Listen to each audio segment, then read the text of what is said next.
declare before you all that my whole life, whether it be long or short, shall be devoted to your service and to the service of our great imperial family to which we all belong.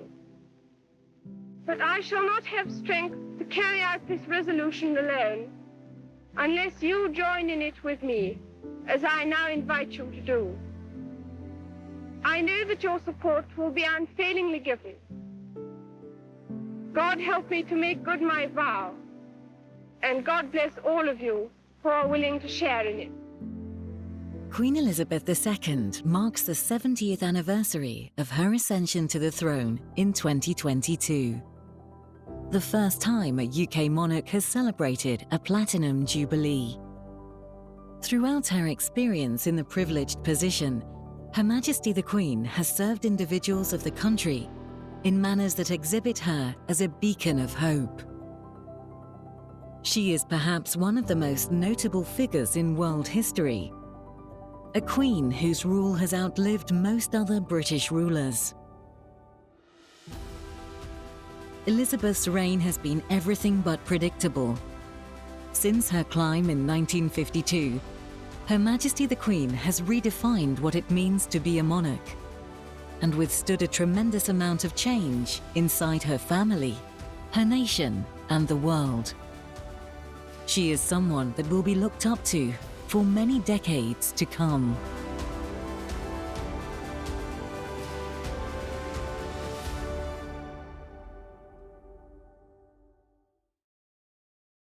George V was a king who had to deal with a series of crises that coloured his reign, ranging from the First World War to the rise of communism and fascism, the Great Depression, and latterly the fragmentation of the empire. He was a king who had to move with the times. He did so by presenting himself as a figure of duty, who took his responsibilities as king very seriously, who put the nation ahead of his own desires.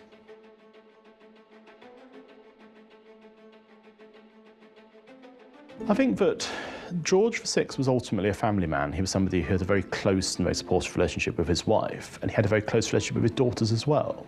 And I think what you can see is he was certainly not a sort of cuddly, touchy-feely kind of patriarch, but also he was somebody who would hug his daughters and who was a much more affectionate figure than his father was. And I think you can also see that, if you like, the mistakes and the things that George V had done were not visited upon the next generation. And I think you can see that there was a more relaxed attitude. And I think that's something that his daughters, I mean, our current queen, you can see that she was brought up not in the same stiff way that he was. George knew that his health was failing. He knew that he'd had cancer, and he knew that he was unlikely to become an old man. So he knew that his daughter Elizabeth would have to become queen at some point before she was ready for it. And so there'd always been a sense that he wanted her to be surrounded by people like Alan Lascelles, Tommy Lascelles, who was his private secretary, who knew the basic workings of the monarchy, who could help her, who could guide her, because he remembered how Churchill had been an invaluable counsellor for him. And he knew that ultimately, if he wasn't able to be the person who could guide his daughter, he wanted people to be around her who could. And of course, one of these people was Winston Churchill. Princess Elizabeth and Prince Philip were standing in for the King and Queen, and they started a big Commonwealth tour in Kenya, as it was called in those days. And the people of Kenya wanted them to be there, and they'd given them a lodge for their wedding present. And the sort of joy for them was that they were going to visit this game reserve, and there was a little place called Treetops, which was overlooking a salt lick, so you could really see the animals. You know, this is 1952, so the whole of Kenya was teeming with game, and they spent the night up there. And actually, it was during the night, unbeknownst to the princess, that she became queen. So they left their game viewing, went back to Sagana Lodge, and had a little sleep because they'd been up all night. When the news came across to Prince Philip's private secretary, Mike Parker, that the king had died, and he thought that he eventually had one of those little radios, and he fiddled with it, and eventually he heard the sounds of Big Ben, and he knew that the news was true. And it was his duty to tell Prince Philip, which was probably, he says later, the most difficult thing he'd ever had to do in his life. So he went to Prince Philip and told him the news that his wife, Prince Philip's wife, was queen. So Prince Philip was in such shock, he just put a newspaper over his face and let the news just absorb. And then he got up and he went and got the princess out of her bedroom where she was resting and took her down to the lake at the bottom of the garden. And the lady in waiting tells a wonderful story. She watched them walk up and down, and she knew that he was telling her. And when they walked back into the lodge, she was putting her arms around the princess, and she thought, my goodness, but she's queen, and dropped into a curtsy. And then, of course, they had to make their way back to England as quickly as possible. But by the time they arrived back at London Airport, she came down the steps, beautifully dressed in her black clothes, and Prince Philip waited on the steps until she was at the bottom, and she greeted her Prime Minister.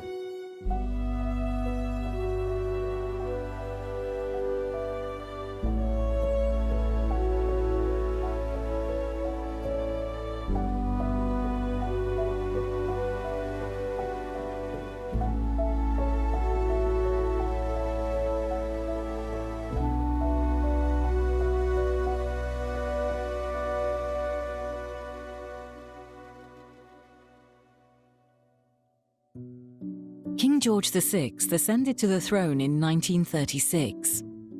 During World War II, George worked to gather the spirits of the British people by touring war zones, making a progression of confidence in supporting radio stations and focusing on the well-being of the field to stay with his significant other in bomb-harmed Buckingham Palace.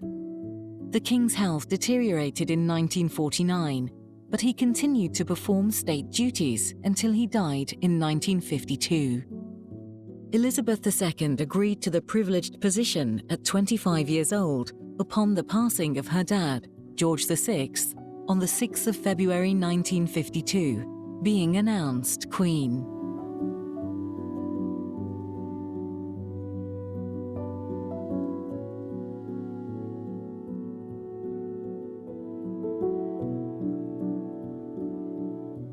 Well, I think the reason that the Queen is referred to by some historians as the unlikely Queen is that, she wasn't prepared to be Queen. She was married in 1947, and she expected to have a proper, long-ish married life before her father died. But he died quite suddenly. So she was an unlikely Queen. And also, she wasn't designated to be queen because her uncle, who became Edward VIII very briefly, abdicated and put Elizabeth directly in the line of succession. When the Queen came to the throne, she was only 26, and Churchill made the remark to his private secretary, but she's a child. But she wasn't a child. She was very sophisticated and mature mentally.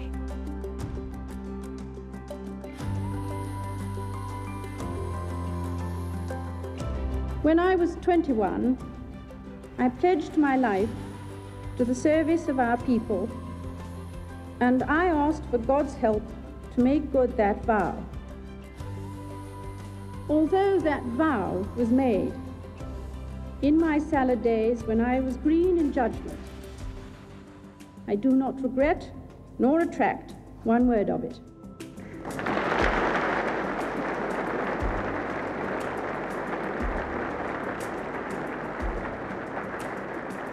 The Princess Elizabeth became Queen in February 1952, and the coronation was in June 1953. But there was no plan for her coronation. There had been a plan for her uncle's coronation, Edward VIII's, but that had been scuppered. So it takes a long time to pull all the ends together. So it was decided that they would wait until June the following year, and then everything could be lined up, because for a coronation you've got to have all the heads of state from all the various countries, all the Commonwealth. So you couldn't just say, well, we're going to have it in November. Everybody needed time to organise things. Well, the historical significance of the coronation is that it's a very ancient ceremony, and the Queen, as she was by then, but she has to be anointed in the eyes of God, and that is the coronation ceremony. So she sits on the throne in a very simple white linen dress, and she has holy oil put on her forehead, and that makes her queen in the eyes of God, which is why she always said in all her speeches, you know, I will rule and I will do my duty, and as long as I'm fit and able to do so. So it's an anointing ceremony in the eyes of God, and that was the great importance of it. And then, of course, you've got all the pomp and ceremony of all the lords and the ladies and the dignitaries and the heads of state. So it was an enormous undertaking, and it was televised because Prince Philip pushed the idea that it would be a great thing for the country and the Commonwealth and the world even to have this ancient ceremony televised. And it was, and it was taken back to America by plane. And I know the two big networks at the time, which was CBS and NBC, were in a sort of a race against each other to see who could get the film footage first. So there was all kinds of things like that. And although America got a little tiny snippet of the coronation, they didn't have the full ceremony, obviously. It had to be played out in cinemas in those days. And where did you come? Before she left for Sandringham, I know what you want.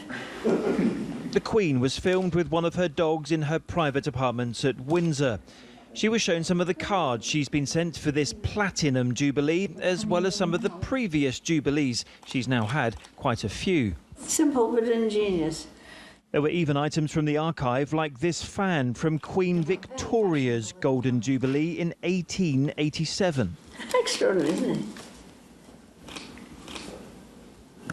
And it still shuts. And always one to make a symbolic gesture, the two brooches the Queen chose to wear were gifts from her late father, the King. This is a celebration of 4 days of not just the Queen's reign, but what we have in this country in terms of our monarchy.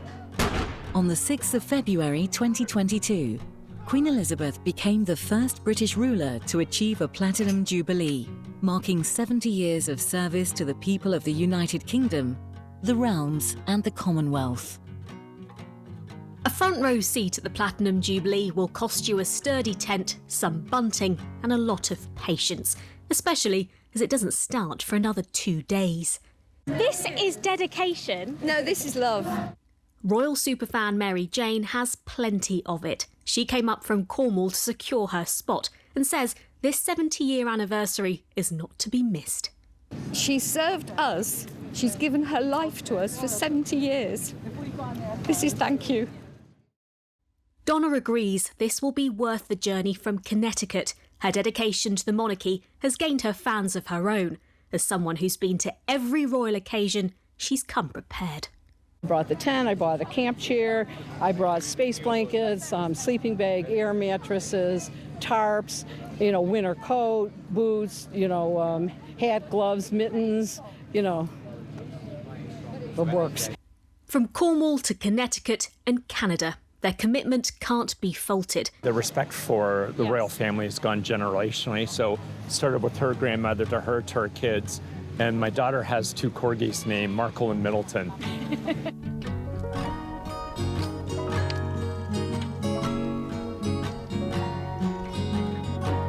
Beginning with 4 days UK bank holiday, celebrations will be taking place throughout the year to praise the 70 years of the Queen's domain.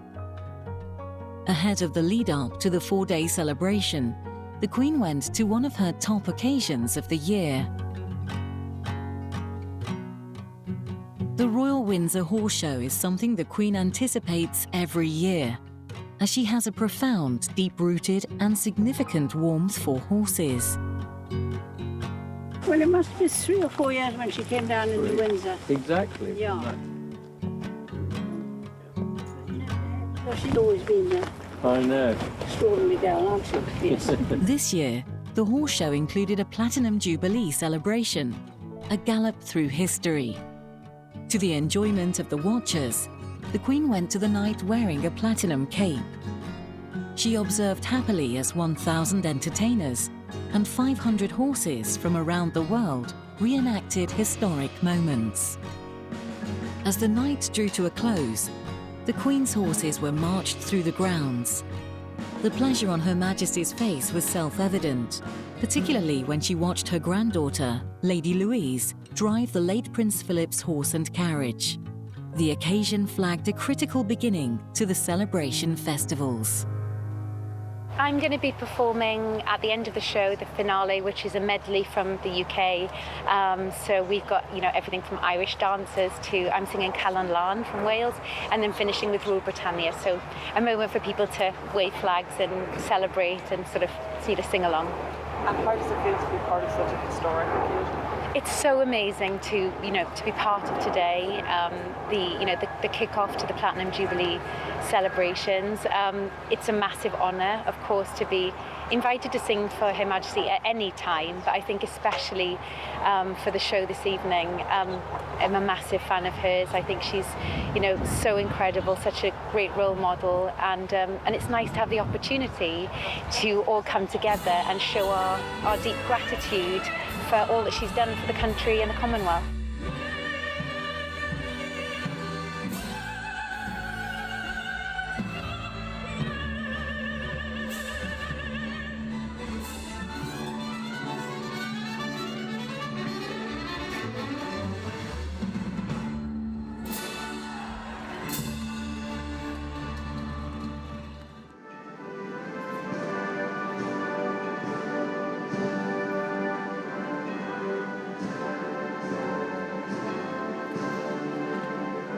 The Trooping of Colour has marked the Sovereign's true birthday for over 260 years.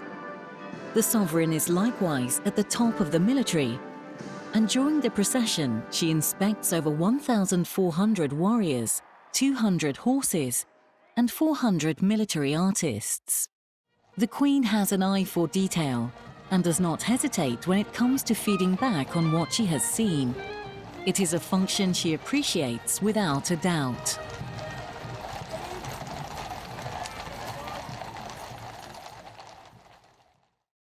Other than in 1955, when rail strikes caused a cancellation of the Trooping of Colour March, the Queen has gone to every single one.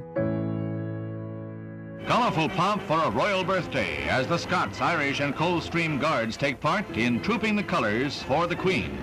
As the Queen Mother watches from a balcony, Elizabeth, riding her horse Imperial side saddle, takes the salute in honour of her official birthday.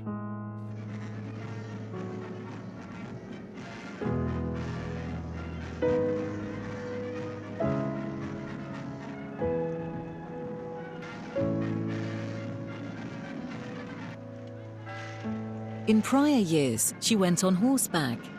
However, in later years, she favoured the utilisation of a pony-drawn carriage.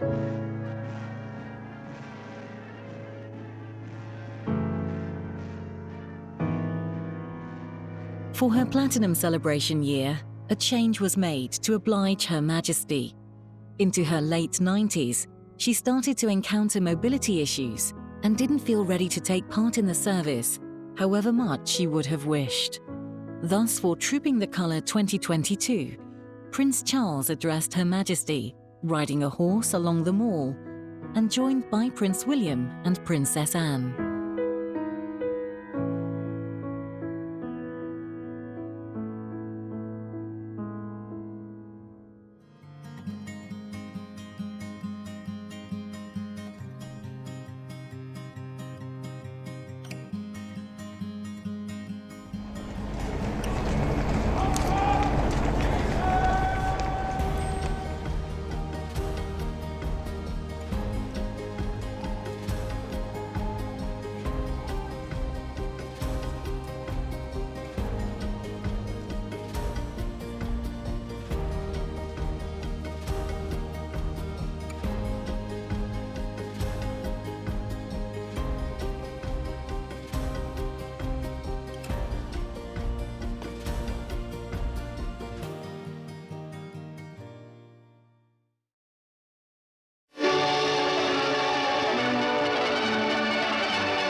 Not even incomparable Sydney Harbour ever presented a scene to equal that which marked the arrival of the royal liner Gothic.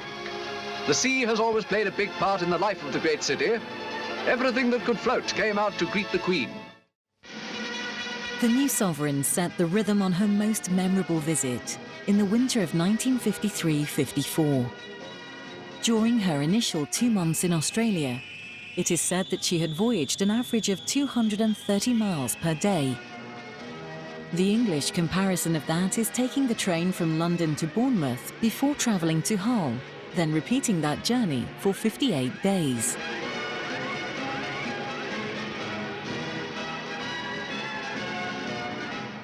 Along a 2-mile lane formed by yachts, the Queen and Duke headed towards Farm Cove, the historic place where the first governor of New South Wales landed more than 150 years ago. Awaiting them were men whose names are famous throughout the world. The Governor-General, Sir William Slim, welcomed Her Majesty on behalf of the whole Commonwealth of Australia, and after him came the Governor of New South Wales, then our good friend the Prime Minister, Mr. Menzies, and other notables of the city itself. Her Majesty replied to the address of welcome. Standing at last on Australian soil, on this spot that is the birthplace of the nation, I want to tell you all how happy I am to be amongst you and how much I look forward to my journey through Australia.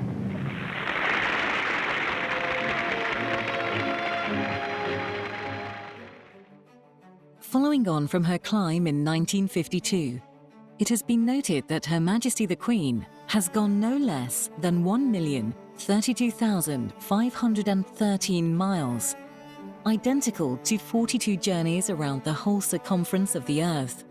While the typical Briton has visited 7 countries, Her Majesty has visited something like 117.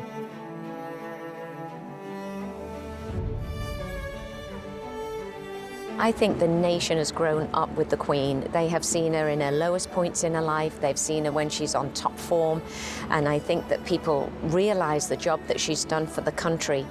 But I think from 25 all the way up, she has just shown such dignity, such class, such beauty. She handled things superbly. York's spectacular, inimitable harbour welcome serenaded the flotilla that carried the royal couple to the city. The approach by water, scenically the finest first glimpse of Gotham, was the Queen's own idea. Prince Philip was impressed too.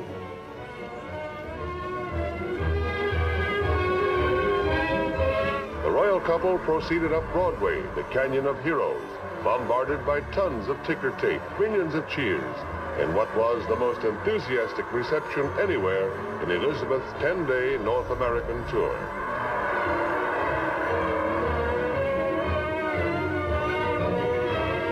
Monarch of 10 Commonwealth nations was New York's Queen for a day. Queen Elizabeth visited her North American realm for the first time since ascending the throne. Canada summoned up a regal display of pomp and ceremony to hail the beloved ruler. First, if she will forgive me, though she is the Queen and the essence of dignity, it is a dignity that is very much down to earth, unstuffy, unfussy, indeed unfazed by anything, with a keen sense of humour and a mean ability for mimicry.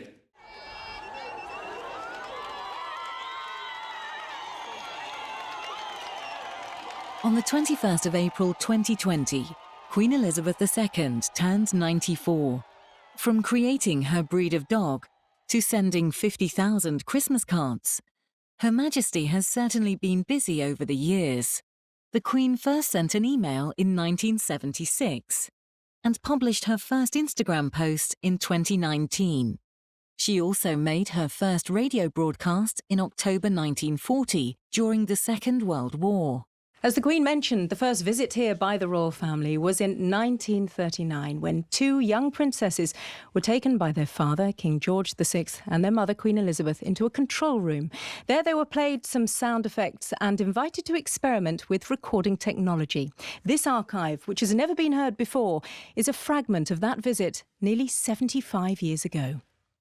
We've had a very interesting afternoon here. We heard all the noises. Did you like them? Yes, very much. What did you like best of all? I liked The storm? Yes, I like the storm very much. No, you can talk to Papa. Say how are you? Good afternoon, all. We've had a fascinating afternoon here. It's been very interesting. The Queen is the constitutional monarch, head of state of 16 of the 53 Commonwealth nations. These countries include the United Kingdom, Canada, Australia, New Zealand, and Jamaica. Her Majesty the Queen has seen 14 Prime Ministers.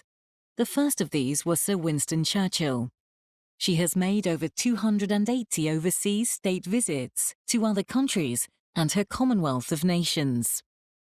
My memories of South Africa are part of me, and I have wanted to return to this magnificent country. That wish has never deserted me through a half-century, during which you have seen turmoil and tragedy. Now, though, you have become one nation whose spirit of reconciliation is a shining example to the world.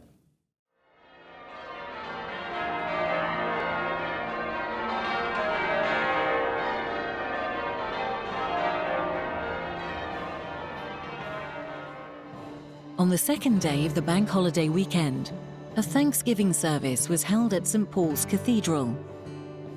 You couldn't not come to London to celebrate this. It's obviously, well, it's so inspiring. She's an absolute beacon for everything that is British, really. And the atmosphere is incredible. It's so much what we all needed after 2 years. And, you know, fabulous. What a 4-day weekend it's going to be. It's incredible. We've come up here to see the Queen because the Queen has been around a lot longer than us, but we both remember quite vividly when the King died, and so she's been part of our lives and part of the country's lives as well. And so we really had to come to this. This is the last Platinum Jubilee there will ever be in this country. Sadly, the night before the service, the castle reported the Queen wouldn't be able to attend the service because of her continuous mobility issues. Regardless, the Queen would watch on TV from Windsor Castle, and Her Majesty was likely delighted in watching the service from home, with the advantage of the different camera points, and seeing the entire scene, a fairly unique encounter to being there face to face. Your Majesty, we are sorry that you're not here with us this morning, but we are so glad that you are still in the saddle, and we are glad that there is still more to come. So thank you for staying the course. Thank you for continuing to be faithful to the pledges you made 70 years ago. Thank you for showing us how service and faithfulness matter. People of all faiths and no faiths and people of goodwill, together we know that we can learn from this. How important is today for you? Oh, it's fantastic. Listen, these 4 days are a great celebration of Her Majesty's life, of her service. Let me be frank, they're great for our city.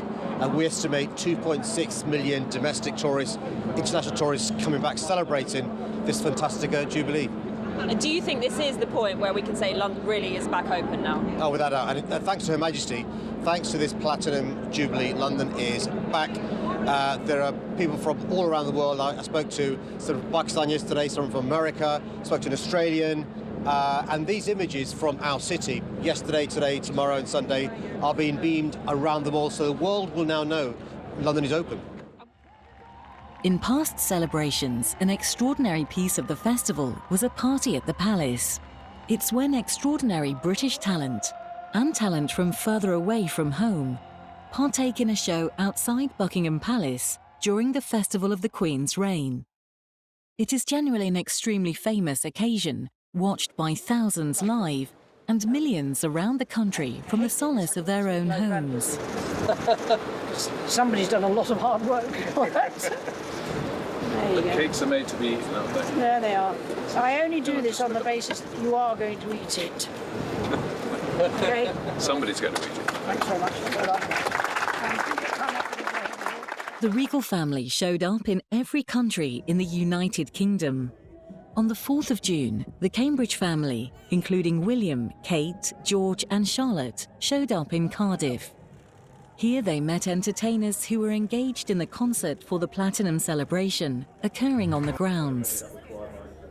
Extremely observant imperial watchers will have seen William and George wearing surprisingly comparable suits, a solid picture of two future kings welcoming individuals of Wales.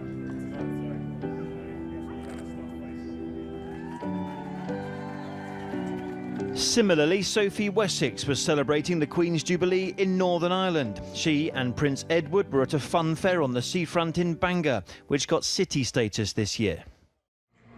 Back at Buckingham Palace this evening, it's party time and they are ready for the big concert. So this is just the warm-up. There are 3 stages in front of Buckingham Palace, from where tonight both Prince Charles and Prince William will pay tribute to the Queen. But she will not be in the royal box over there. It might be her party, but she will be watching from home. To the left-hand side, please, the left-hand side. More than 20,000 people are due to crowd in and around the palace tonight, and these are the lucky ones with tickets. Did you really think a 96-year-old would be able to sit through the party? She'd be the life of the party, to be honest. You never know. She would have been life and soul of the party. We wish her the best of health, seriously. We believe in her. It's to show the world, show the whole world just how great she is.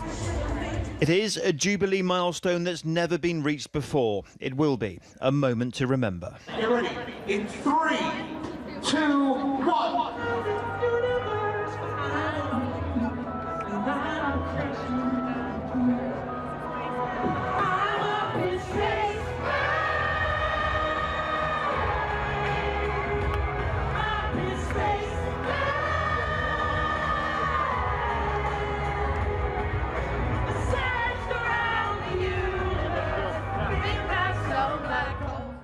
The Queen, to me, she means an awful great deal as well. Like a reminder that strength can be gentle and kind and patient and soft as well. And like just that solidarity and the service, it's inspiring and stirring for so many people. You are Queen, you are pop royalty. What's it like to perform for the royal family, for royalty? It's a great honour and a thrill, yeah. I can't believe we're still here to do the next Jubilee. Maybe we'll be here for the next one, who knows? It feels great, amazing. Oh, the atmosphere was good. It was just, I wanted to stay there all night. It was fabulous. I mean, this is a once-in-a-lifetime opportunity. And although I've done it before, never on this scale. I mean, I don't know how many people are out there. It must have been, what, 300? Anyway.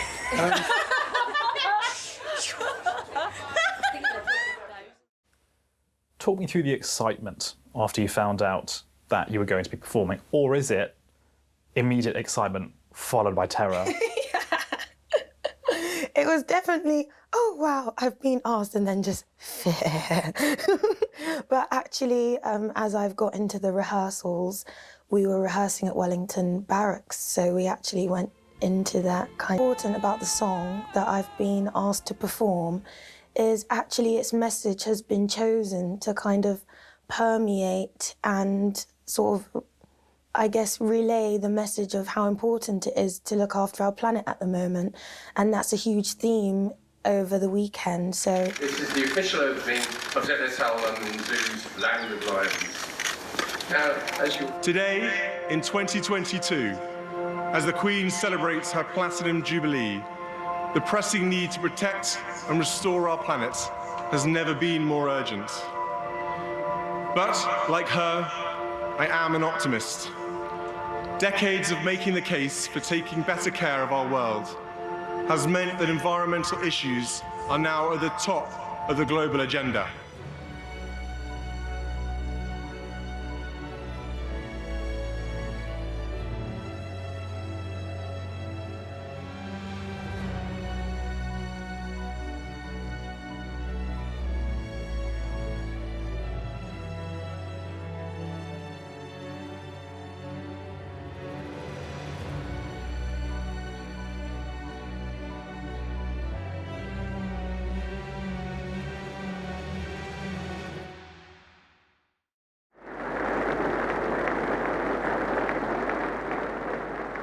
Following a troublesome few years as a country combating coronavirus, and Queen Elizabeth losing her darling husband Philip in April 2021, her Platinum Jubilee has been an opportunity to lift that dim cloak and for the country to consolidate for a festival once more.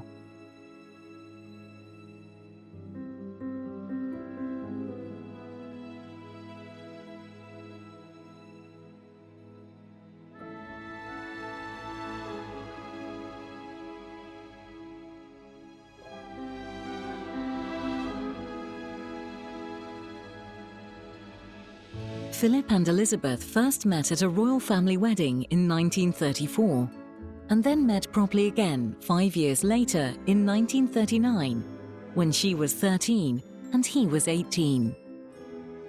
Elizabeth and Philip announced their engagement in July 1947 and got married just over 4 months later, with the future Queen smiling broadly in photos with her new husband. Like other brides in the years after World War II, Elizabeth needed to utilize coupons to purchase the materials for her wedding dress.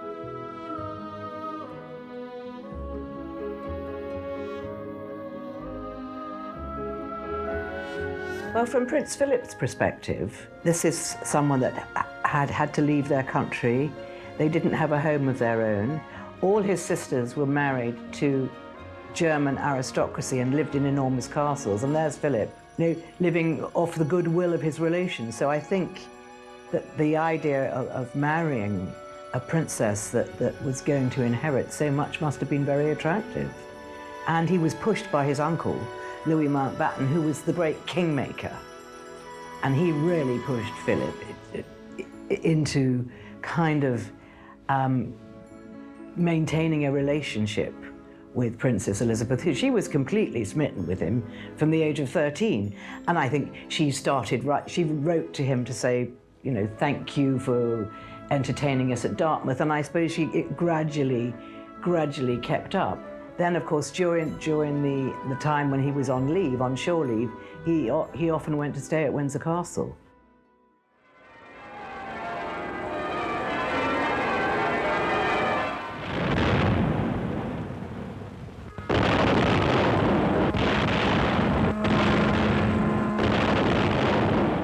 Her Royal Highness is the proud and happy mother of a prince. The salute is fired, and in the monarch's home lies the infant boy who will one day be king.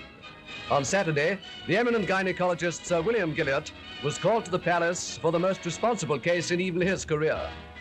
By his advice, Sister H.M. Rowe was chosen midwife. The whole country knew that the baby would soon be born.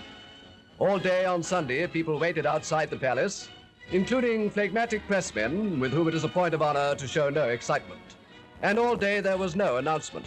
It was after 10 at night that those who waited, and they were very many, heard the tremendous news, a royal baby and a boy. Radio gave no advantage to watchers at the palace. The glad tidings went out everywhere. This is the BBC Home Service. It has been announced officially from Buckingham Palace during the past hour that Her Royal Highness, the Princess Elizabeth, Duchess of Edinburgh, was safely delivered of a prince at 9:14 p.m. today, and that Her Royal Highness and her son are both doing well.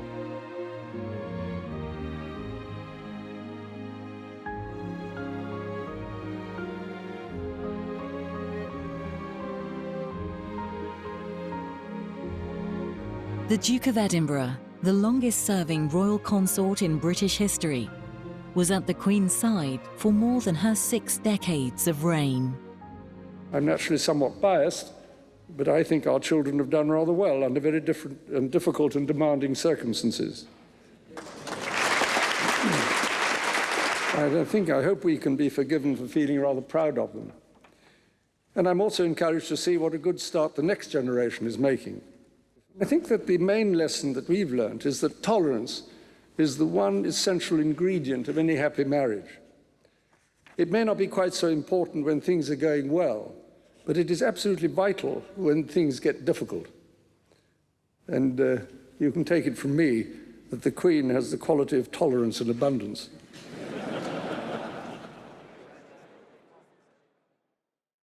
I think many people have asked the Queen and asked Prince Philip what is the secret of their relationship. And the Queen has spoken out on a few occasions. And she said, patience, sense of humour. And she said famously, of course, that Prince Philip had simply been her rock and her stay over the years. And he'd always been there to support her. Although he never involved himself in constitutional affairs, he was there as a sounding board.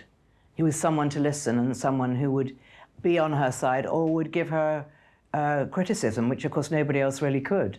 Our humble and hearty thanks to all those in Britain and around the world who have welcomed us and sustained us and our family in the good times and the bad so unstintingly over many years. This has given us strength, most recently during the sad days after the tragedy of Diana's death.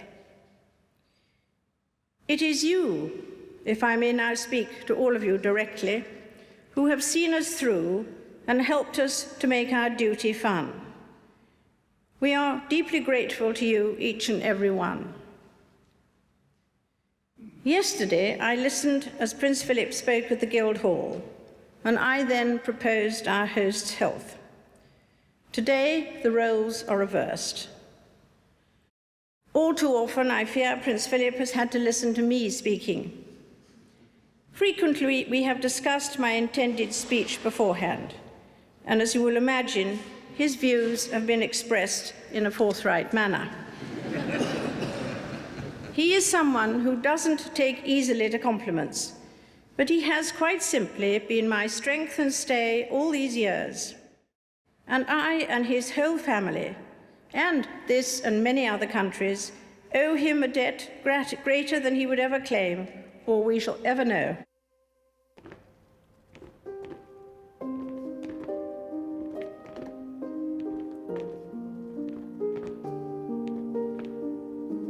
I particularly wanted to say that my father, I suppose the last 70 years, has given the most remarkable, devoted service to the Queen, to my family, and to the country, and also to the whole of the Commonwealth.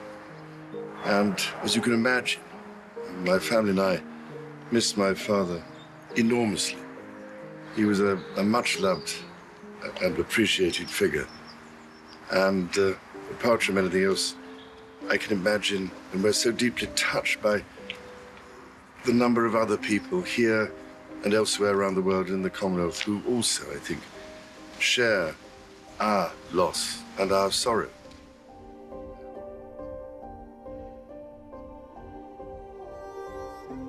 This is a duty I'm especially happy to discharge, as the impact of the environment on human progress was a subject close to the heart of my dear late husband, Prince Philip, the Duke of Edinburgh.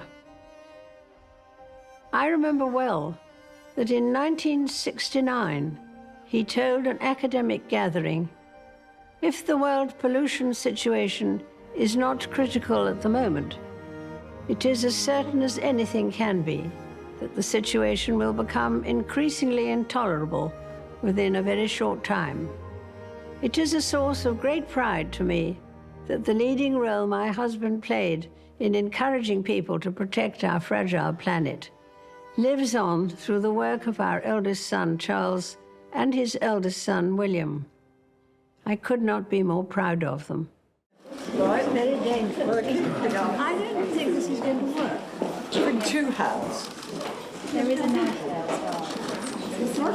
There is a knife if you want. I know there is. This is something that is more unusual. That's slicing through. On the fourth and last day of the celebration festivities, Camilla and Charles went to a major celebration lunch at the Oval Cricket Ground in South London.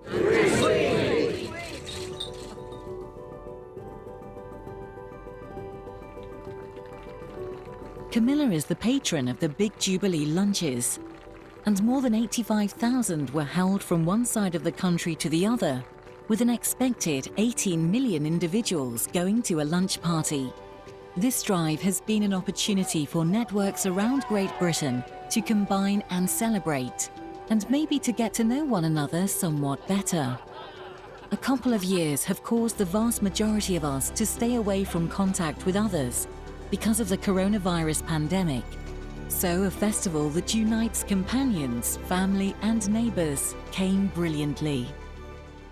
I think it means an awful lot. I mean, I think to be able to meet members of the royal family on this particular weekend gives it a very, very special meaning.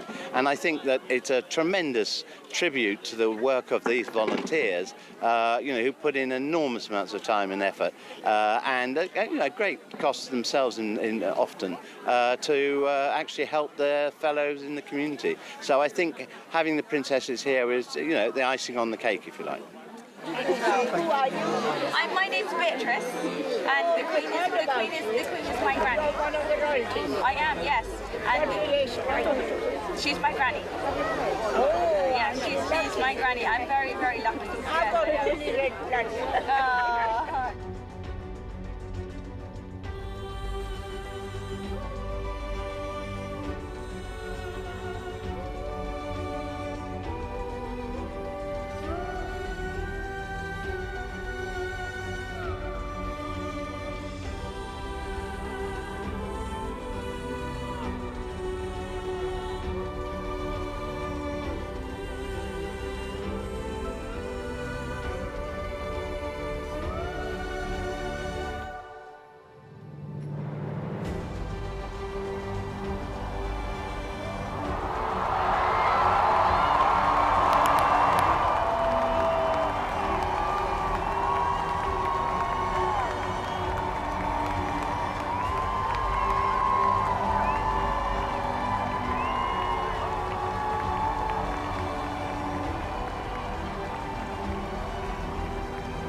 Change has become a constant. Managing it has become an expanding discipline. The way we embrace it defines our future. Her Majesty the Queen has become one of the most influential leaders of all time. She has voyaged more than any ruler in history and is estimated to have met a larger number of individuals than any other person. We are honoured to have an outstanding Queen as our leader, for she is, after all, our beacon of hope. At a state banquet, the Telegraph reported there were tears in the Queen's eyes when Mr. Menzies, Prime Minister, said, "You are in your own country, among your people. We are yours."